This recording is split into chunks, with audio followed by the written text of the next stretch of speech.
La historia de la redención. Capítulo 29. La crucifixión de Cristo. Cristo, el precioso Hijo de Dios, fue conducido y entregado al pueblo para ser crucificado. Los discípulos y creyentes de las regiones circunvecinas se unieron a la multitud que seguía a Jesús rumbo al Calvario.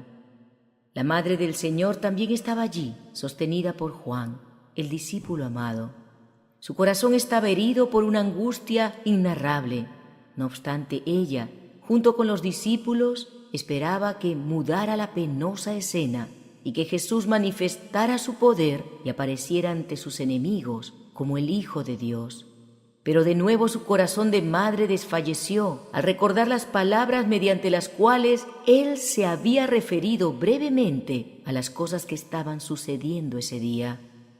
Apenas había pasado Jesús por la puerta de la casa de Pilato cuando trajeron la cruz preparada para Barrabás y la depositaron sobre sus hombros, magullados y sangrantes.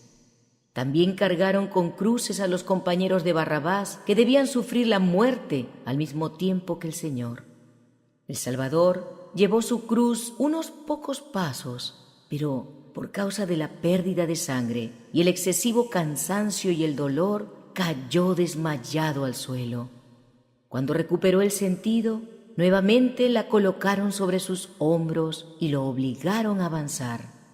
Vaciló unos pocos pasos mientras cargaba la pesada cruz y entonces cayó al suelo como si estuviera sin sentido. Al principio lo creyeron muerto, pero finalmente recuperó el conocimiento una vez más. Los sacerdotes y dirigentes no manifestaron la menor compasión por los sufrimientos de su víctima, pero se dieron cuenta de que le era imposible llevar un paso más ese instrumento de tortura. Mientras pensaban qué podían hacer, Simón, un cireneo que venía en dirección contraria, se encontró con la multitud. Lo tomaron entonces a instancias de los sacerdotes y lo obligaron a llevar la cruz de Cristo. Los hijos de Simón eran discípulos de Jesús, pero él mismo nunca había tenido relación con él. Una gran multitud siguió al Salvador al Calvario, y muchos de sus integrantes se burlaban de él y lo ridiculizaban, pero muchos lloraban y repetían sus alabanzas. Los que habían sido sanados de diversas enfermedades, los que habían resucitado de entre los muertos, se refirieron con voz fervorosa a sus maravillosas obras y manifestaron el deseo de saber qué había hecho para que se lo tratara como malhechor. Pocos días antes lo habían acompañado en medio de gozosos hosanas mientras sacudían ramas de palmeras cuando él entraba triunfalmente en Jerusalén. Pero muchos de los que habían dado clamores de alabanza, porque en ese momento era popular hacerlo, ahora lanzaban el grito de «¡Crucifícale! ¡Crucifícale!». Clavado en la cruz. Al llegar al lugar de ejecución, los condenados fueron atados a los instrumentos de tortura, mientras los dos ladrones se debatían en manos de los que los extendían sobre sus cruces. Jesús no ofreció resistencia. Su madre contempló la escena con agonizante suspenso, con la esperanza de que hiciera un milagro para salvarse. Vio sus manos extendidas sobre la cruz, esas manos queridas que siempre habían dispensado bendiciones y que se habían alargado tantas veces para sanar a los que sufrían.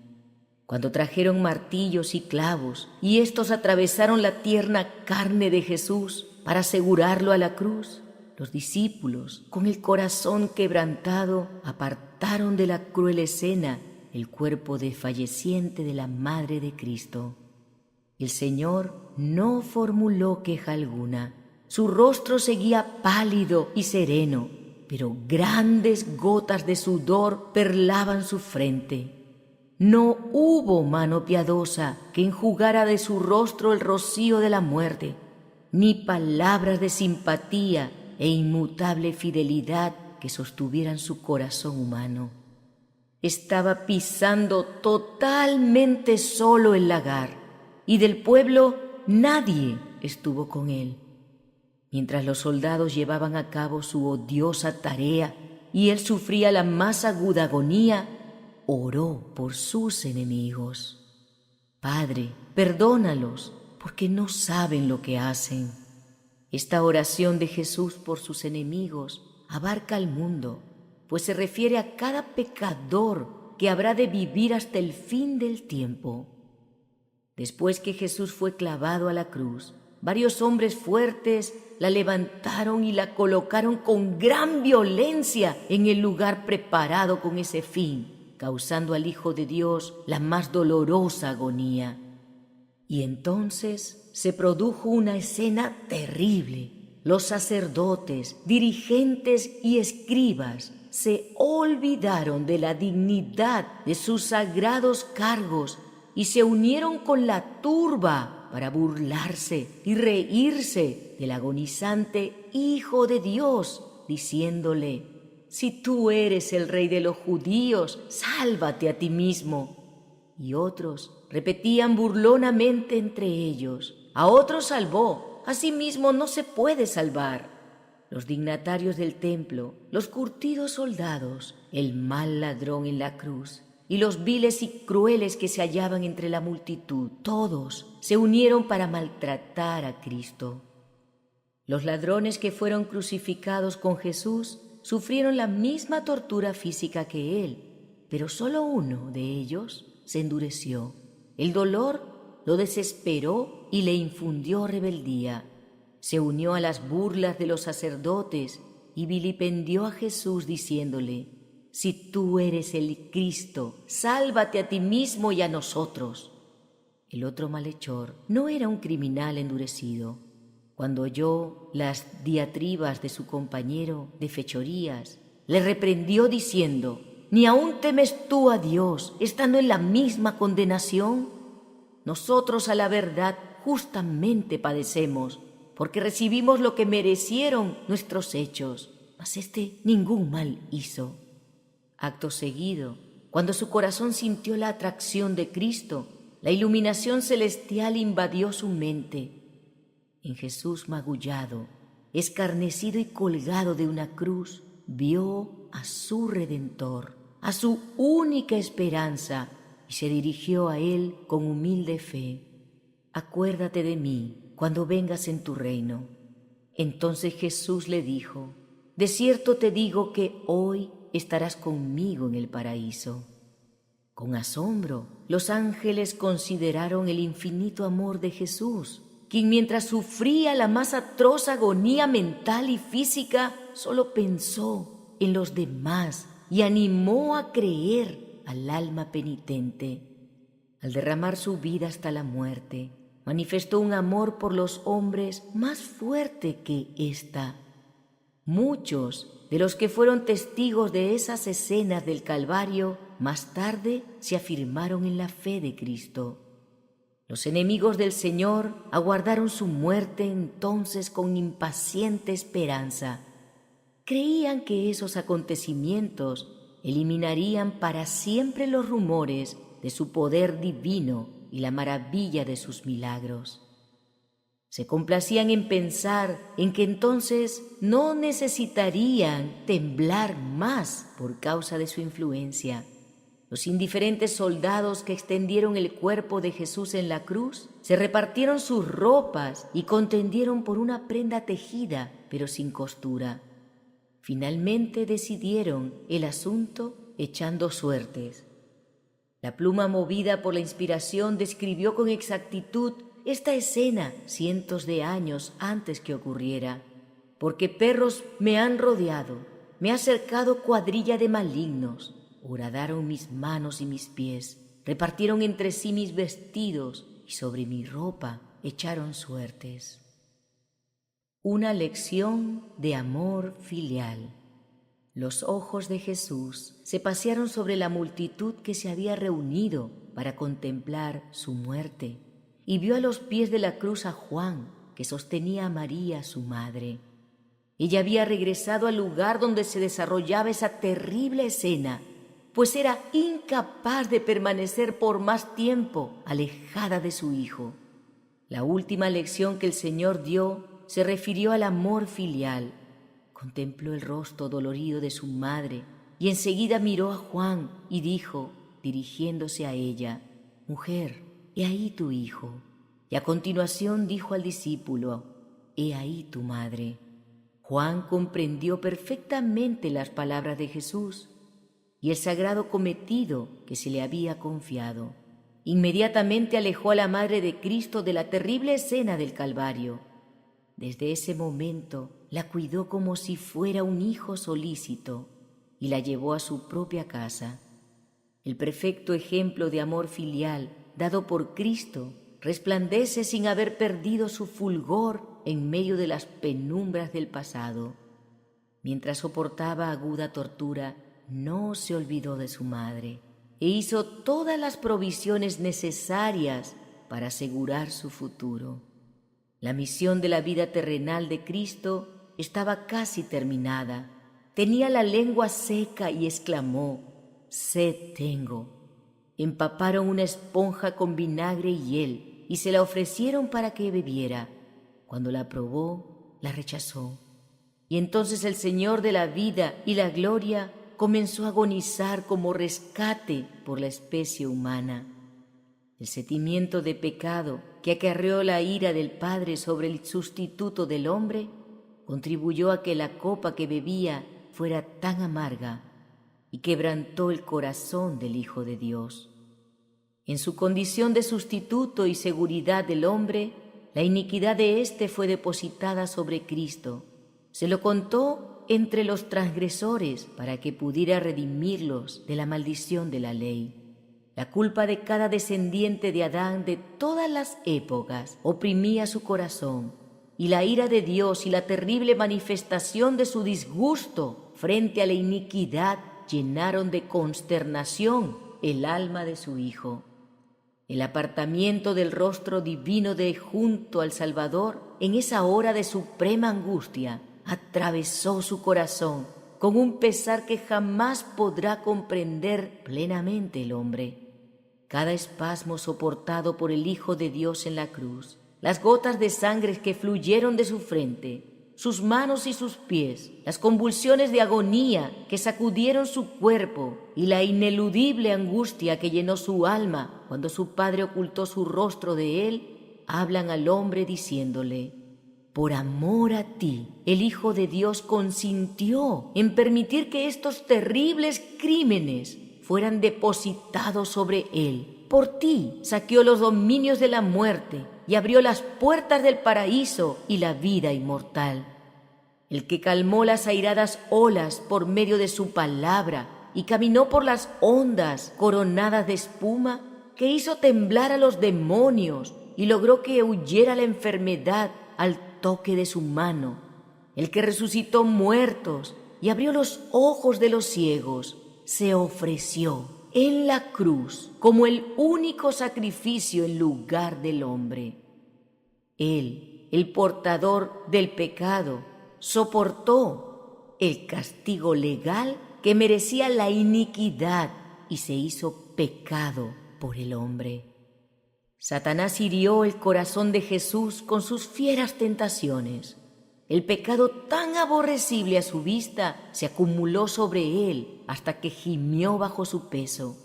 No es maravilla que su humanidad temblara en esa hora terrible. Los ángeles fueron testigos asombrados de la desesperada agonía del Hijo de Dios, mucho mayor que su dolor físico, que casi no sentía. Las huestes celestiales se cubrieron el rostro para no ver algo tan terrible. La naturaleza inanimada manifestó simpatía hacia su agonizante e insultado autor. El sol no quiso contemplar la terrible escena.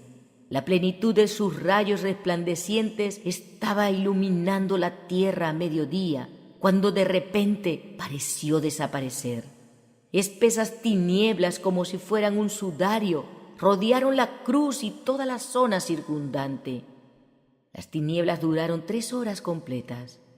A la hora nona, la terrible oscuridad desapareció para la gente, pero siguió envolviendo al Salvador como si fuera un manto. Los furiosos relámpagos parecían dirigidos contra él mientras yacía colgado de la cruz. Entonces Jesús clamó a gran voz diciendo: «Eloí, Eloí, lama sabactaní», que traducido es: Dios mío, ¿por qué me has desamparado? Consumado es. En silencio, la gente contempló el final de esa impresionante escena. De nuevo el sol resplandeció, pero la cruz siguió rodeada de tinieblas. De repente la oscuridad se apartó de la cruz y con tonos claros, como de trompeta, que parecían proyectar sus ecos por toda la creación, Jesús exclamó: «Consumado es. Padre, en tus manos encomiendo mi espíritu». Un halo luminoso circundó la cruz y el rostro del Salvador brilló como una gloria semejante a la del sol. Entonces inclinó la cabeza sobre el pecho y murió. Cuando Cristo falleció, había sacerdotes que servían en el templo delante del velo que separaba el lugar santo del Santísimo.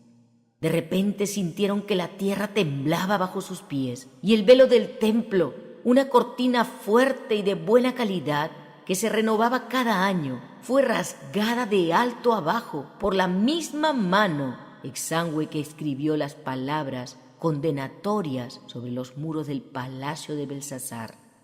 Jesús no depuso su vida hasta haber cumplido la obra que había venido a hacer y exclamó con su último suspiro: «Consumado es». Los ángeles se regocijaron cuando escucharon esas palabras, porque el gran plan de redención había sido llevado a cabo triunfalmente. Hubo gozo en el cielo, porque los hijos de Adán, de allí en adelante, y gracias a una vida de obediencia, podrían ser llevados finalmente a la presencia de Dios. Satanás fue derrotado y sabía que su reino estaba perdido. La sepultura. Juan no sabía qué medidas había que tomar con respecto al cuerpo de su amado Maestro. Temblaba al pensar que podría ser manoseado por soldados rudos e insensibles y depositado en un sepulcro indigno. Sabía que no podría conseguir favores de las autoridades judías y muy pocos de Pilato. Pero José y Nicodemo hicieron frente a esa emergencia. Los dos eran miembros del Sanedrín y conocían a Pilato. Ambos eran ricos e influyentes. Estaban decididos a conseguir que el cuerpo de Jesús tuviera una sepultura honorable. José enfrentó osadamente a Pilato y le pidió que le diera el cuerpo de Jesús para sepultarlo.